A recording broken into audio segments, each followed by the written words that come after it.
You tired? Come here. EJ, come to mommy. EJ. You okay? Look at me. Can I play a video game? You should go play with the kids. Go play a game. Oh, now you love me? I don't like that. You don't like what? How I raised my son? You asked us to help raise him. I asked you to watch him for a while. I just don't want him getting confused. Confused about what? I think you're the one that's confused. I'm not confused. I know you're his mother. But he's been our responsibility for the past 6 months. You said it was cool, Keisha. It is, but what? I don't want to do this today. It's okay, girl. My mood is all over the place.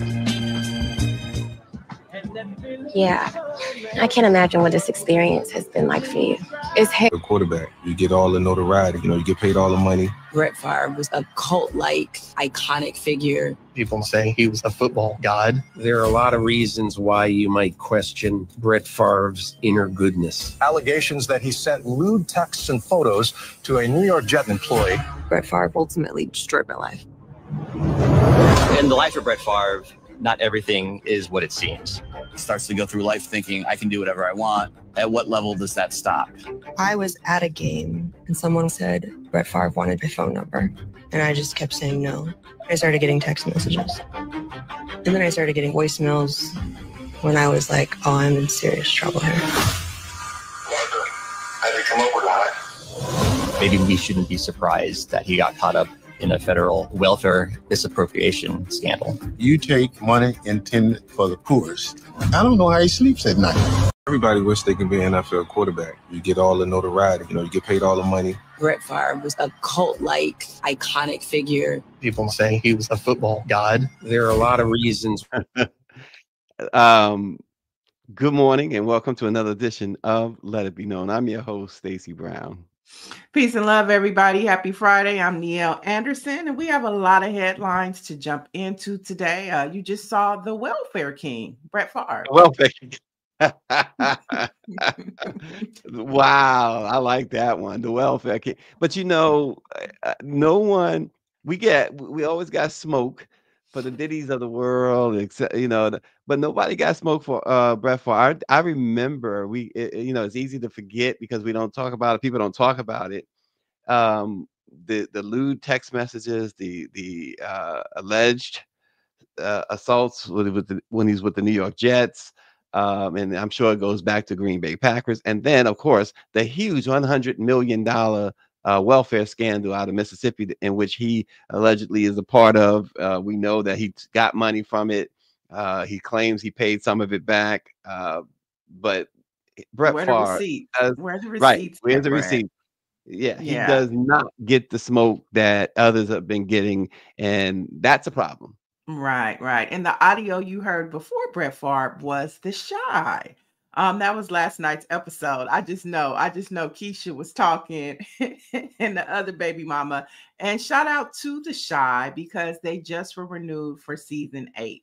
They did such a great job with the first 2 episodes. Showtime, Paramount renewed it. So The Shy will have another season to come. Excited about that. I can just see you with your tea, watching your stories. It's just amazing that you it is also, y'all, let's not forget, happy SWAC hoodie day. And Orange says, hail to the Wildcats, Bethune-Cookman University, the 2025 SWAC baseball champion. So congratulations there as well. We have a Black history question of the day, don't we? And what might that be? Where's the drum roll? Drum roll, please. What is the Black history or quiz question of the day? Here we go. In the 1970s, a federal judge issued a landmark ruling in an employment discrimination lawsuit against a prominent American newspaper. Okay.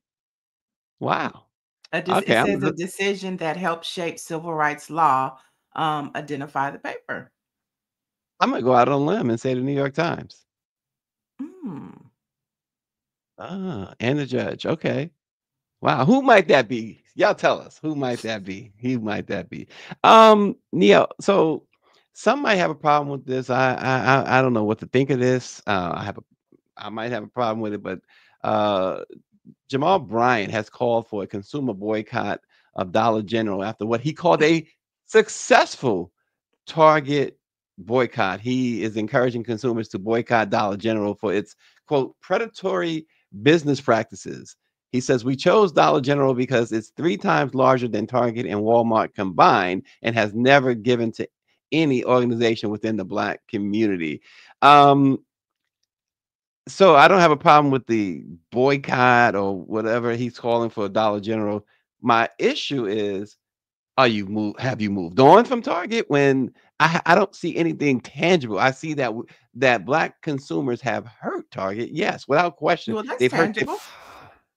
Yeah, but is it enough? Is it enough? Now you move on to something else? I'm trying to understand. I'm not making blanket I'm just trying to understand. Help me understand. Well, I mean, I think it's furthering the boycott.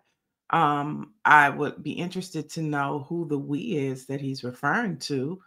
And I think above all else, in the way the economy is going and inflation, Dollar General is probably one of the places where, low income people shop because they can afford it. So, I mean, I don't mind expanding the boycott. I'm just curious to know why you would pick a store that most low income people probably really rely on now because everything is so damn high.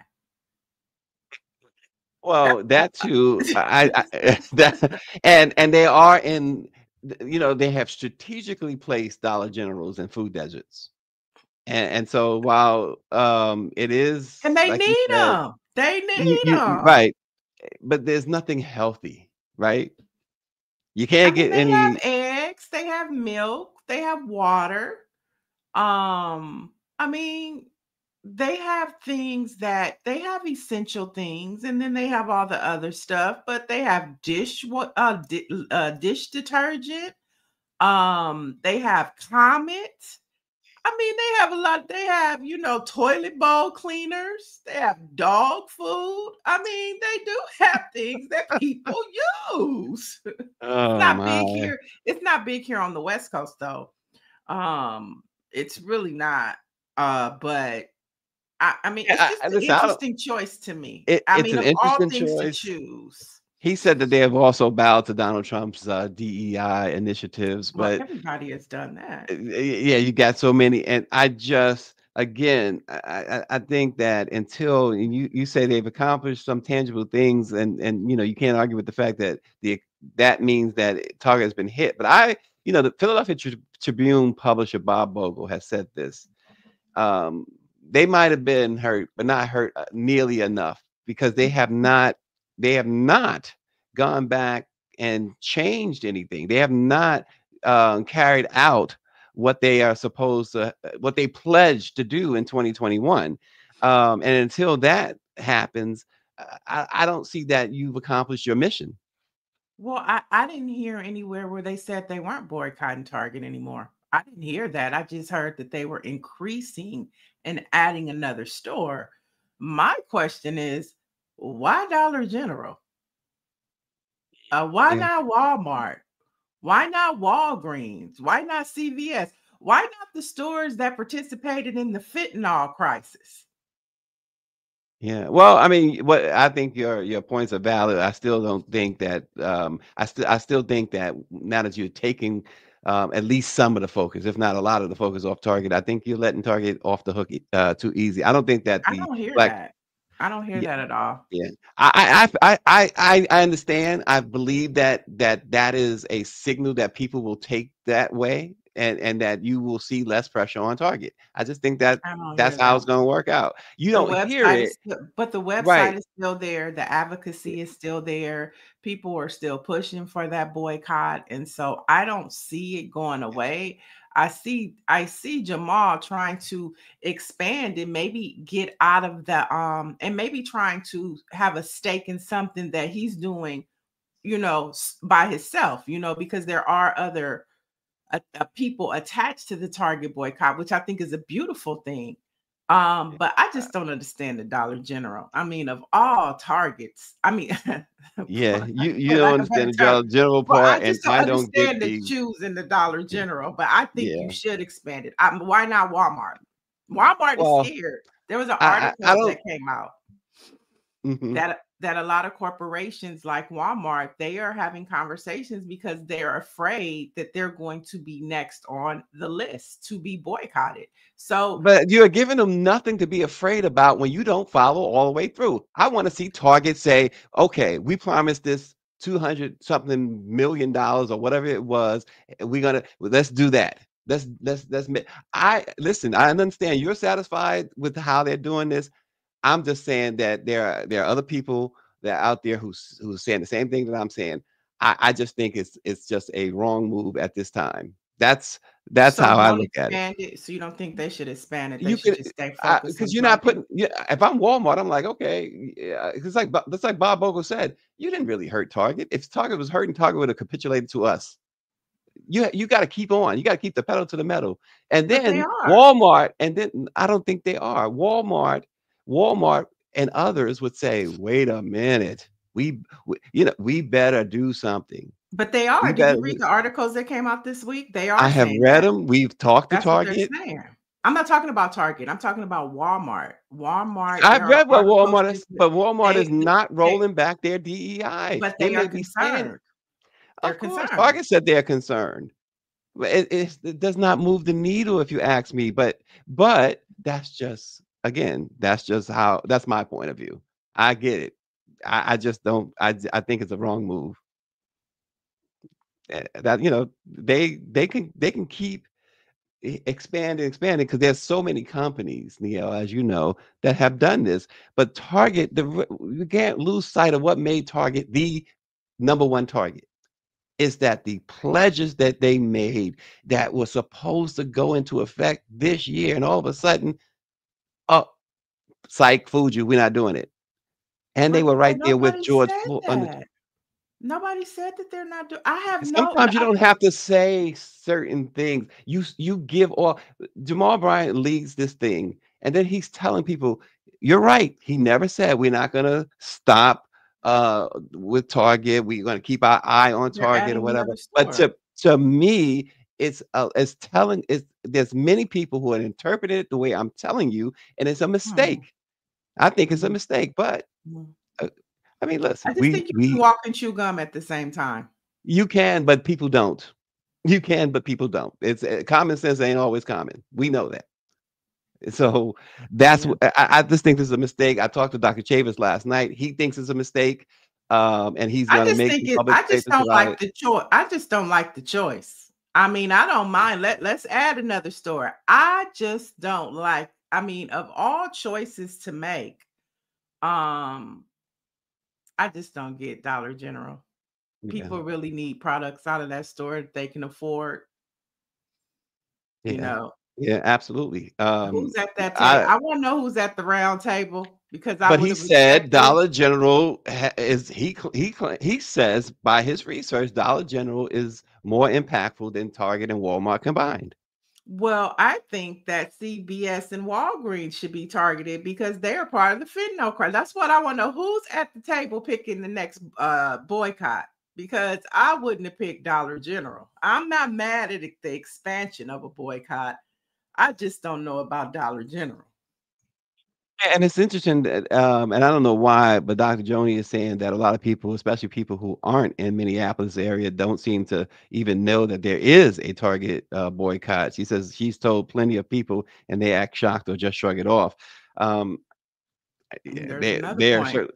That's a whole nother conversation. Yeah, Dr. Jody, I'm glad you brought that up, though. You know, a lot of people don't. But enough people know to where it has made an impact. And enough people know to where other companies like Walmart are concerned. And then you have Jamal Bryant and he goes after Dollar General. I just want to know who's at the table. Well, We'll see. We'll see. It's an interesting thing and an interesting choice, as you said, with a Dollar General. So we'll see where this goes. Um, Senator Cory Booker has expanded upon his historic Senate floor speech from last month into an upcoming book called Stand, which will be published in November by St. Martin's Press.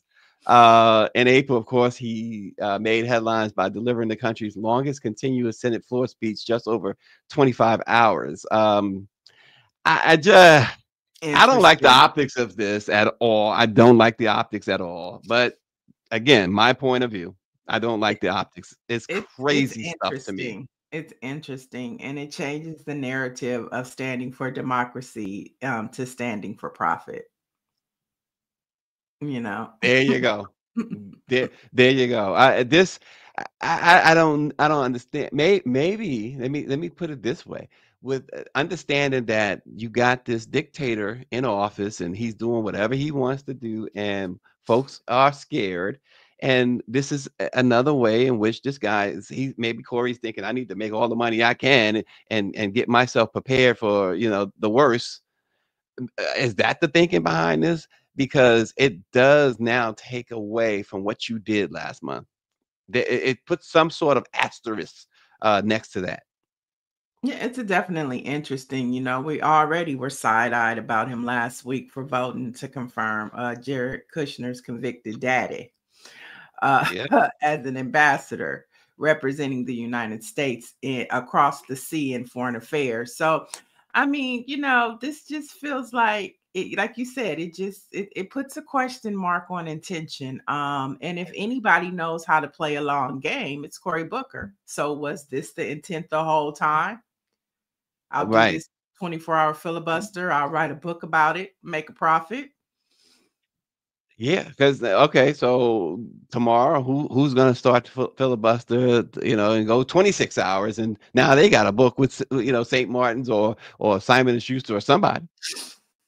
So I mean, that's listen, what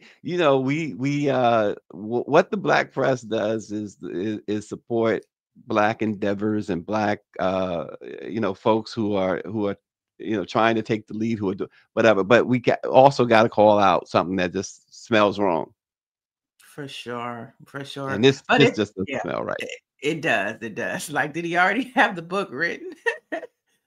Oh, that's a good question. Is it already written? Yeah, because think about it. I know, and you probably know too, the process of getting books published. He did this last month. He couldn't have just started writing the book last month because it wouldn't be ready for November publication, especially on a big publishing house like St. Martin's Press, where they have their run set. So November would have been set in January. So there you go. Hey, Corey, you got some explaining to do. But if you are looking for a book to read, check out Uncommon Favor by Dawn Staley. She made number 2 this week on the book chart. So congratulations to her for the New York Times bestseller, her Uncommon Favor, which she coined, I think it was in last year's Final Four championship that she was able to clinch with her team. And so everybody's talking about the book. So if you are looking for a book to read, try that one. Yeah, Dawn Staley. You talk about a Hall of Famer, a Hall of Fame career, coaching and everything else. Good for her. Hopefully, and that's a Simon & Schuster book. Hopefully that book sells 2 million copies for her. So, the book is coming out in November, Dr. Joni, and it's not just the transcript, MB. It's on the press run for November 11th. In fact, Cory Booker's Stand. It's Friday, so I wanted to do something a little, I guess, on the positive trend. I guess, at least some interesting Black themed news across the United States. Several towns stand out not just for their history or geography, but for one defining statistic: every single resident identifies as Black or African American. Jonestown, Mississippi, located in Coahoma County, reports a 100% Black population in 2025. The town has a total of 866 residents, which dropped from 956 5 years ago. The median household income is about $21,000 there, with more than 60% of the residents, unfortunately, living below the poverty line. The average household income stands at just under $30,000. And then there's Lincoln Park, Georgia, where all 715 residents identify as Black. Now, there, the total, or I'm sorry, the town's median household income is at $48,000, with the poverty rate of nearly 19%. Lincoln Park has seen some modest growth since 2020, but does have a little bit of a declining rate right now at -1% annually. And then there's Unionville, Georgia, which reports about a 99% Black population. And they are slightly more economically stable there in Unionville. They have experienced a population decline, though, of nearly 25% just in the past year, where the median income is $50,000. I didn't know that there was another city or town. This is a town. This is called Harlem. When I think of Harlem, I only think of one place, Uptown, New York. But Harlem, Florida is another place that has a population of over 3,000 residents, all of whom are Black or African American. Their poverty rate is about 5%, but the income does remain low, with a per capita income of $18,618 and a median household income of $44,960. It's interesting to find these all Black towns, and the question, as MB puts, what do you think leads to the population decline? It's investment, it's infrastructure, and of course equality. They are not getting federal dollars, as you can imagine, but they are still they're still riding it out.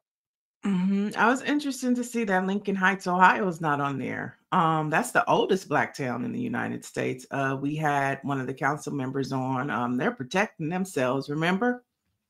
We had them on, all Black town, Black mayor, Black city council. And I think they were certainly on the list. We only put in a few, but they are on the list. They're policing their own, they're policing themselves. So yeah, it's really interesting. When you think about 100% Black, that's really interesting. And I was checking when I was going through this story, looking to do this story about crime rates, and you'll be impressed, or at least happy to know that each of these towns have very, very low crime rates and almost no violent crime. So,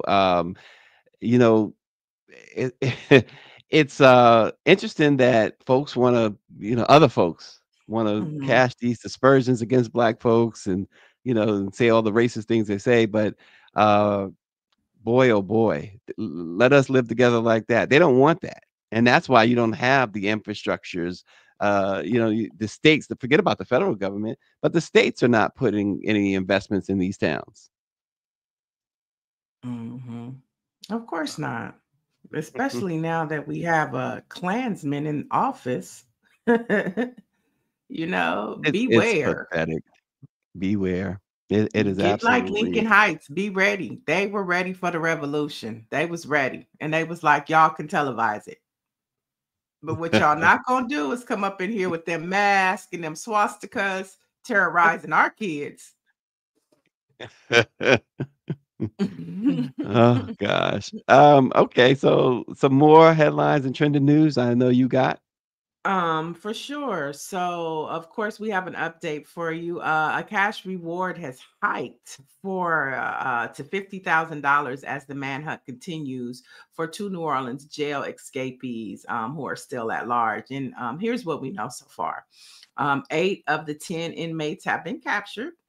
One person has already been paid at least $10,000 in rewards for leads on capture.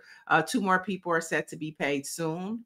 More than 700 tips from the public have poured in since the May 16th escape, including family members of the escapees. So far, at least 14 people have been arrested on allegations that they helped the inmates either before or after the escape, including one employee of the jail. And here's what we know about the two fugitives. One of the men still at large, whose name is Derek Groves, he was convicted of murder for the shooting death of Jamar Robinson and Byron Jackson. This was in 2024. And the other escapee, Antoine Macy, was being held on charges of domestic abuse involving strangulation prior to the jailbreak. So they're not like stray cats. Don't give them no water. Don't give them no food. Call the po-po, as Medea said. Yeah. Call the po-po. Right. Because didn't somebody grandmother get in trouble for helping one of the guys? Yeah.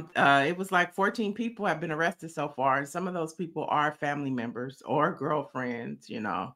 And Nancy Wall saying the same thing we said. That tattoo guy should have been easy to identify. What's going on there? Maybe he is out of the country. Maybe he made it out of the country. Hey, you're close to the Mexican border. They wanna send y'all away. They want to send us away anyway. So, you know, be smart. Get up out of here. Unreal. But it's still the wacky one of the wackiest escapes ever. I mean, it was just too easy. They walked out of there like they own the place and ran across that highway. Unbelievable. 2024 is living up to all the expectations of a good Cat Williams interview, isn't it? Yeah, you go. Cat Williams. And in this week started the third week of testimony in the Diddy trial, with more testimony of alleged sexual and physical abuse, and of course, a lot of drugs. Now, Diddy's legal team motioned for a mistrial. The judge denied the request. But here's something interesting. If you want to keep up with the trial on a weekly basis, Hulu is offering a new real-time reenactment docuseries called Diddy on Trial as It Happened. Now, the series gives you an unfiltered front row seat to the trial, mixing weekly reenactments of testimony with expert and legal commentary, cultural analysis, and new episodes drop every Sunday. The first episode dropped last Sunday, and they had a reenactment of Cassie on the stand. So it gives you a little more depth of what actually is happening in the courtroom. And you can check that out on Hulu. But just a reminder, Diddy has pled not guilty to 1 count of sex racketeering, 2 counts of sex trafficking by force, fraud, and 2 counts of transportation to engage in prostitution. You know, it's interesting.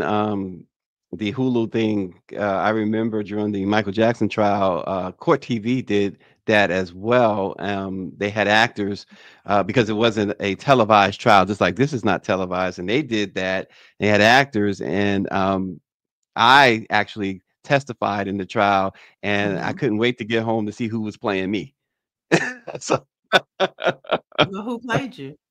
I don't know the actor's name. I don't know. It wasn't like A-list actors. It was just, you know, people probably would be considered extras, but you know, he didn't look like me. That's all I remember. Yeah. So that drops on Sundays, guys. So if you want to get caught up for the weekly dose of what happened in the Diddy trial, you can head over to Hulu on Sundays. Now let's head to Los Angeles, where several hotels are threatening to withdraw from the 2028 Olympics room agreement due to the city's plan to raise the minimum wage for hotel and airport workers to $30 by July 2028. Now, hotel operators like Hilton and the Hollywood Roosevelt say the wage hike is financially unsustainable and could lead to closure. For real, Hilton? Seriously, Hilton? Anything not to pay people. anything not to make sure, with all prices being so high, wages never go up with the prices. And you know, a company like Hilton, give me a break.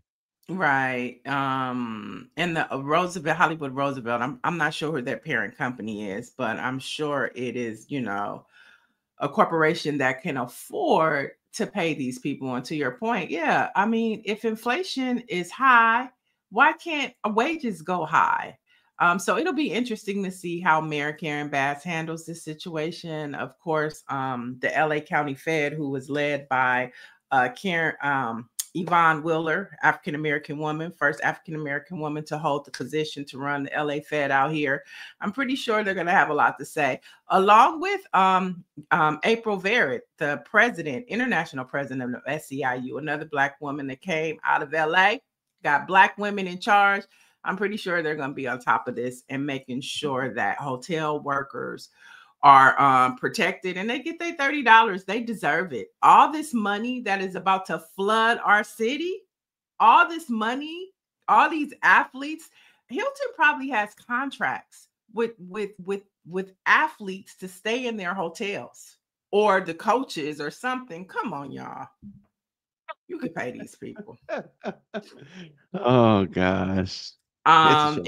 Yeah. In more news, a new study has found where all my 60, I mean, not 60, but all my singles people at in the chat. 69% of single Americans say they rarely go on dates, yet 30% of us wish that we were dating more. So the gap between wanting love and finding love is real. I saw this and I was like, this is so true, because dating is hard now. It's not like you It can, seems that way. it is very hard, and one of the things you got to do is go outside. Is that the big obstacle? The obstacle is going outside. And these dating apps, the study also said that it doesn't help.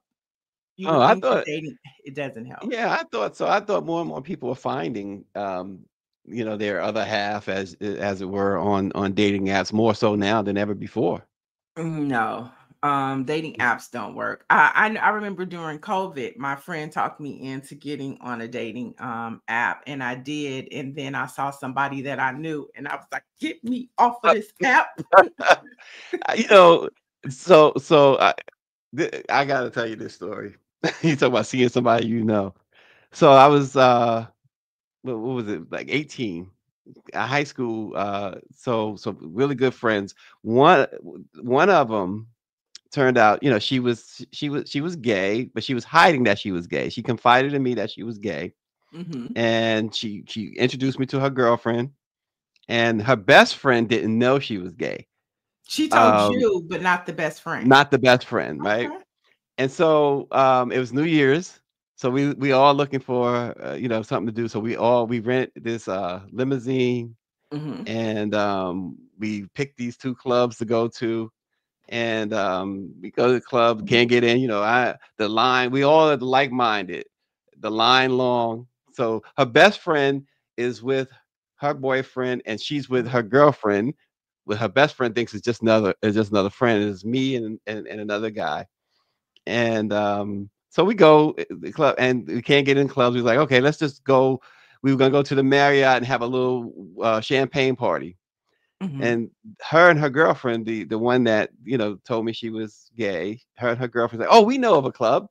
So it's like, okay, everybody was like, okay, let's go. We get there,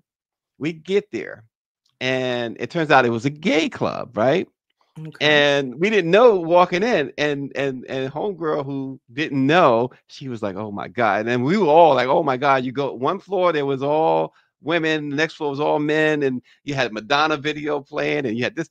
And the one thing, as a straight man, you never want to run into somebody, because you don't want them to think that you were gay, right? And I liked this girl in high school so much. Her name was Robin. Nice dark-skinned Black woman. Loved her. And I liked her and wanted to talk to her and everything. So I'm walking down the stairs, me and a guy named Willie. We was like, yo, we got to leave. And we walking down the stairs, and who's coming up the stairs? Robin. And she looked at me, and I looked at her. And we never spoke again. Hilarious. What? Because you knew her secret, and she thought she knew yours. Well, it's like, so I'm like, okay, she thinks, and I'm looking for this. I started looking for her because now school had ended. You know, it was on break. It was New Year's. I'm looking for her. I'm like, I know where she live. I got to go find her to let her know. And I could every time I went to her house, she wasn't home. I'm like, yeah, she thinks I'm My gay. question is though, was this your friend's like coming out to her friend? Was this Right, her and way she of didn't letting want me her to know?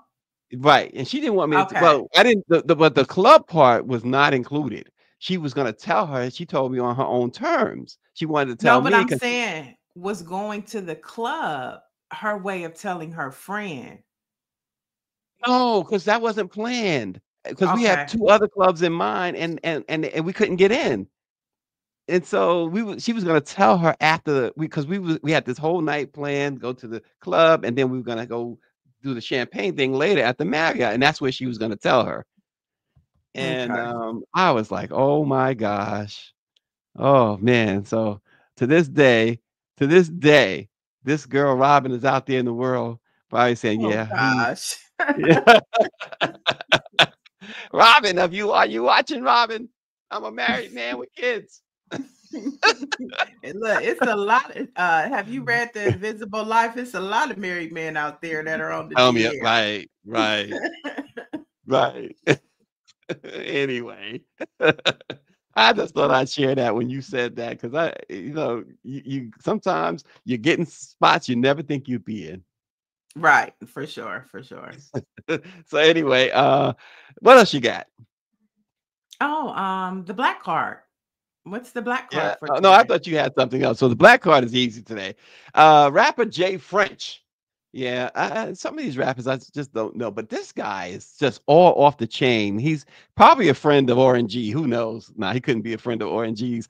But he says we don't need reparations. He said black folks don't need reparations, and he's been doubling and tripling down on that. He says they are. But here's the problem. He goes, there are poorer white people than black people who could use reparations. This uninformed knucklehead said white folks don't owe us a debt. He argued that white folks sold black slaves when it was, quote, constitutional to sell us. He said, we think we were owed something that was not ours. When asked what black people got, he said, black people got freedom. This guy, this is not just a summer revocation. This is not just this cookout season, revocation of the black card.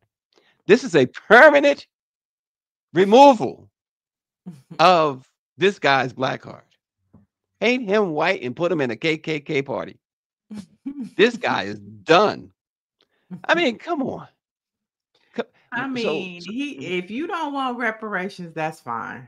I'll that's just fine. take. I want 40 acres and a mule. I'll Hey, take that. so Just if go you back saw to an that. interview, if you saw the interview with the lady asking him, she said, "Well, what about the 40 acres and a mule?" He was like, "Who?" He doesn't believe that was promised. He was like, "Who told you that?"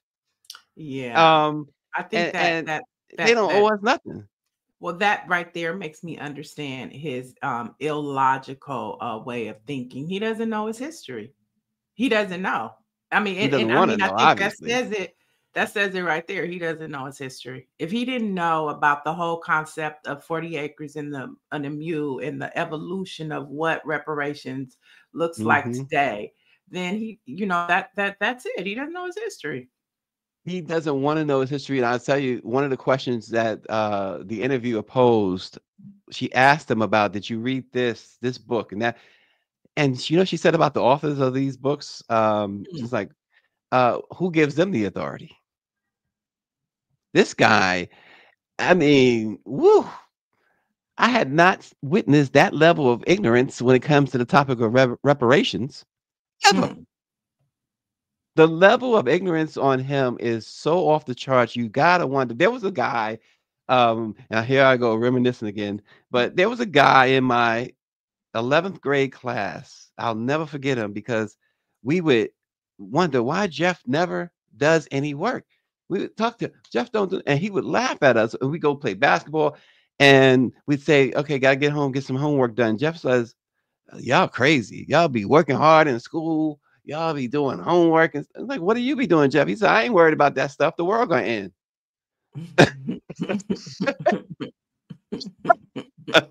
And here we are, what, 40 years later?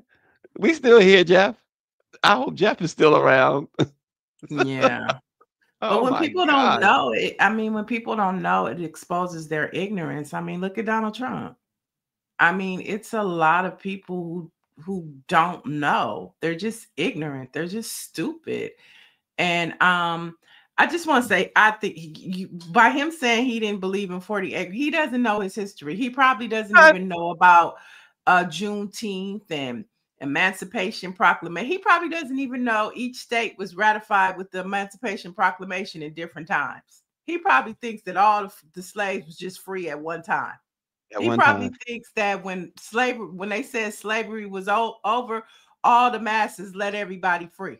He didn't know that people were still slaves after Lincoln freed the slaves. He don't know. He just don't know. Bless his heart. He right.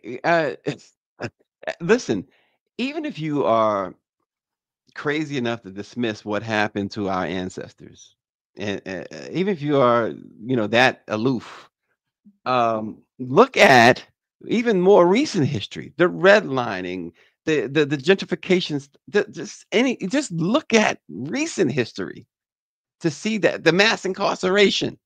Mm-hmm. Give me a break. He needs to read some books, and thanks to Project 2025, he can't go to the library and check Can't go to the library.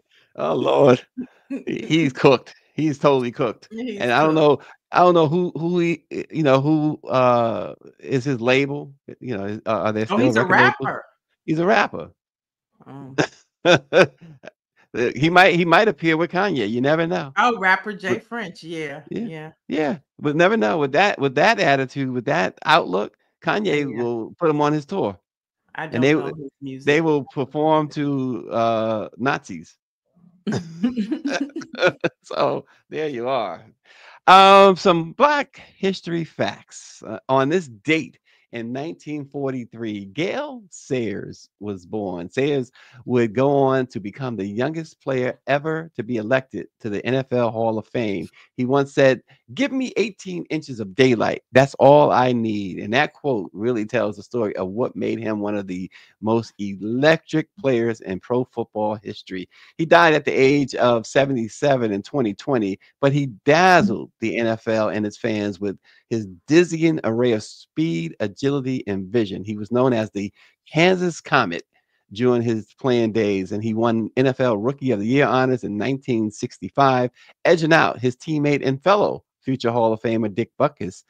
He twice led the NFL in rushing, despite having to face the defenses of Don Shula's Colts and Vince Lombardi's Packers. 4 times a season he had to face them. He also developed a close bond with the Bears fullback Brian Piccolo, a bond that many might remember was captured on the big screen in 1971 in the movie Brian's Song, starring Billy D. Williams and James Caan. I always remember that movie.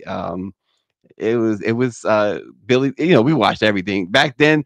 Billy D. Williams, watching a Billy D. Williams movie was like watching today a Denzel movie. You don't miss Denzel movies. You didn't miss Billy D. Williams movies back then. And that was one of them that I remember so well. Yeah, what an icon. What an icon. On this day, on May 30th, 1921, the Tulsa Race Massacre began, marking a pivotal and tragic event in American history. The Tulsa Massacre, also known as the Tulsa Race Riot, was a racially motivated attack on the Black community of Greenwood, a prosperous area in Tulsa, Oklahoma, also affectionately known as Black Wall Street.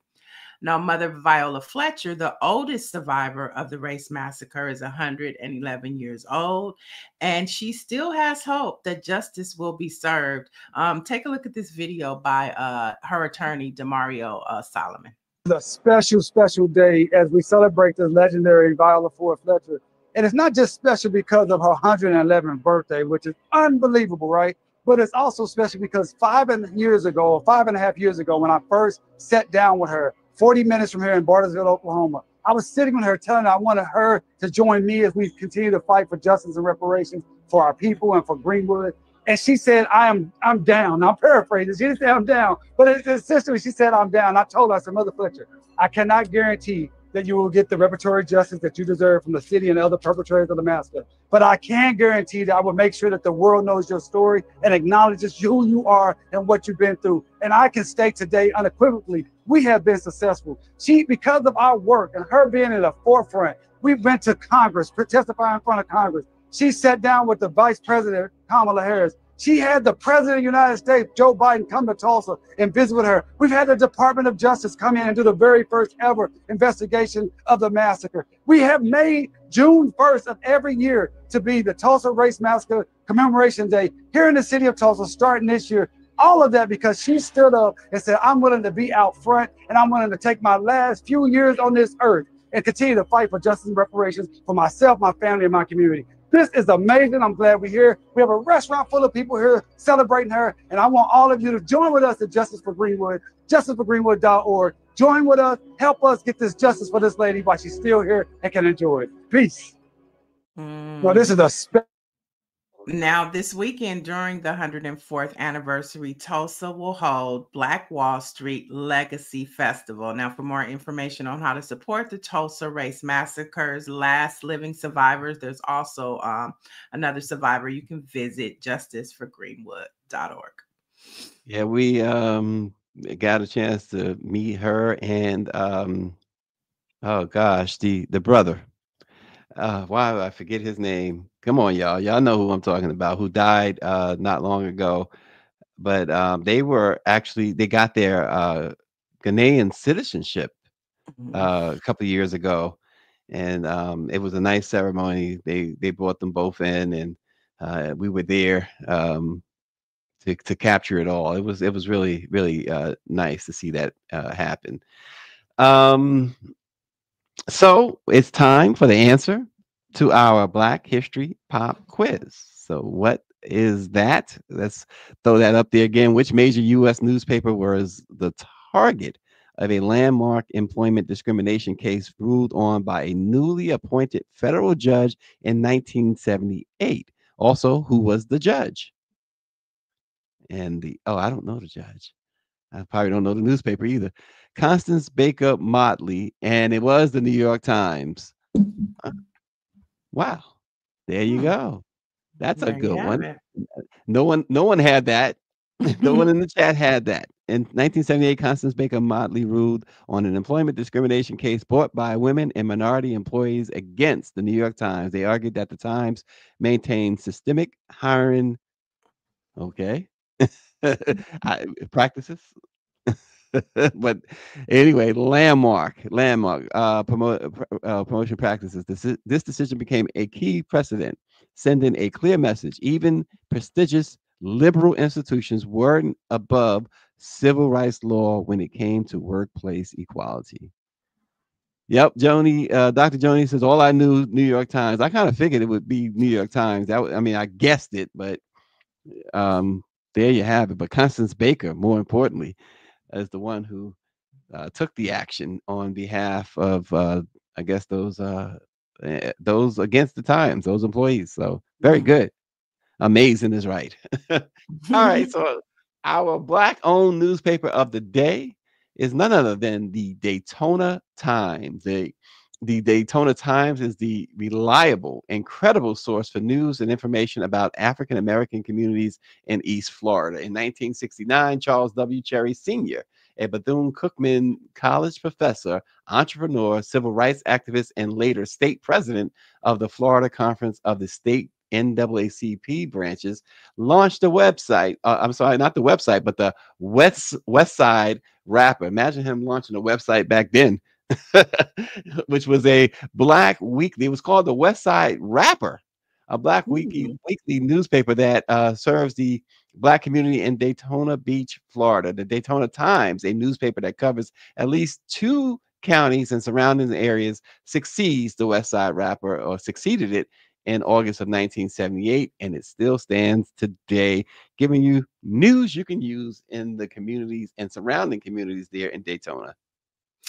And you can head over to BlackPressUSA.com for more news that you can use and check it out during the weekend in case you just want to keep up with what's happening with the Black experience across the United States. That's BlackPressUSA.com.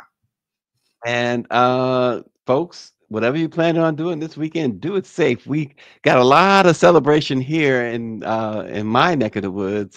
Graduation time. We got a couple of graduates here, and we're going to be celebrating all weekend. Doesn't mean, I mean, they're not, adults. Obviously, they're kids graduating. Doesn't mean that I need to leave the scotch in the bar. Do I celebrate that way? I mean, hey, Can I have a drink or three? Because we starting tonight with the celebration, so all the way through Sunday, the graduation. So I think I'm entitled to it. Time. Yeah, you can. I think I'm entitled to a couple of scotches. Have a driver or something. We got other drivers around. Come on. There you have it. All right. Y'all have a great weekend. We'll see you on Monday.